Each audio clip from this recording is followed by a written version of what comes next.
Hi అండి, welcome back to Kriti Siddhu blogs. ఈరోజు మన వీడియోలో టేస్టీగా కమ్మగా ఉండేలాగా టెంపుల్ స్టైల్ స్వీట్ పొంగల్ని ఎలా చేయాలో చూద్దాము. ఇది 10 నిమిషాల్లో మనం కుక్కర్లో రెడీ చేసేసుకోవచ్చండి. ఎక్కువ టైం కూడా తీసుకోకుండా చాలా తక్కువ టైంలో టెంపుల్ స్టైల్ పొంగలి ఎలా చేయాలో ఒక్కసారి మనం వీడియోలోకి వెళ్ళి చూసేద్దాం. ముందుగా ఇలా కుక్కర్లో 1 కప్పు బియ్యం తీసుకోవాలి. ఏ కప్పుతో అయితే బియ్యం తీసుకున్నామో సేమ్ అదే కప్పుతో 1/2 కప్పు పెసరపప్పు తీసుకోవాలి. అలానే 1/4 కప్పు పచ్చిపప్పు కూడా వేసుకోవాలి.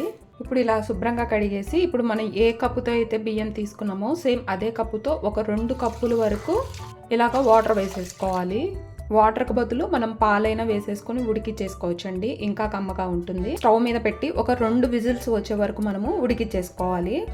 2 విజిల్స్ తర్వాత మనకి రైస్ ఇలాగా మెత్తగా ఉడికిపోతుందండి. ఇప్పుడు ఇందులోకి మనం ఏ కప్పుతో అయితే రైస్ తీసుకున్నామో సేమ్ అదే కప్పుతో 1 కప్పు వరకు బెల్లం వేసుకోవాలి. కొంచెం స్వీట్ ఎక్కువ తినేవాళ్ళు ఇంకొక 1/2 కప్ కూడా యాడ్ చేసేసుకోవచ్చు. ఈ మొత్తాన్ని ఒకసారి ఇలాగా మిక్స్ చేసేసుకోవాలి. ఇలా మిక్స్ చేసేసుకున్నాక ఇప్పుడు ఇందులోకి 3 కప్పుల వరకు పాలు వేసుకోవాలి. నేను కాచి చల్లార్చిన పాలు వేసానండి. పాలు వేసాక ఒకసారి ఇలాగా మిక్స్ చేసేసుకోవాలి. ఇలా పాలు మనం కాచి వేయటం వల్ల బెల్లం ఒక్కోసారి ఉప్పు బెల్లం వచ్చినప్పుడు విరిగిపోతుంటుందండి. ఇలా వేస్తే మనకి పాలు విరగకుండా చక్కగా పొంగలి నీట్గా వచ్చేస్తుంది. ఈ బెల్లం కరిగేలోపు స్టవ్ మీద ఇలాగా ఒక 3 స్పూన్లంతా నెయ్యి వేసుకోవాలండి. ఇందులోకి ఇలా సన్నగా కట్ చేసి పెట్టుకున్న ఎండు కొబ్బరి ముక్కలు వేసుకోవాలి. ఎండు కొబ్బరి ముక్కలు కూడా బాగా ఇలాగా ఫ్రై అయిపోయినాయండి. ఇప్పుడు వీటిని మనం తీసి ఒక బౌల్లోకి వేసేసుకోవాలి. ఇందులోనే ఇలాగా జీడిపప్పును కూడా ఫ్రై చేసేసుకోవాలి. కిస్మిస్ వేసుకోవాలి.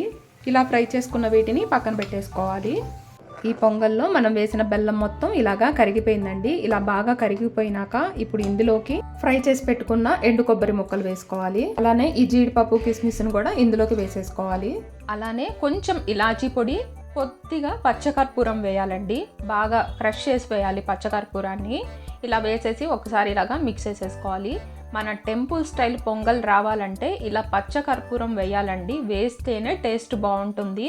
ఒక పించే వేయండి, ఎక్కువ మాత్రం అసలు వేయకండి. కొంచెం వేస్తేనే మంచి ఫ్లేవర్ వస్తుంది.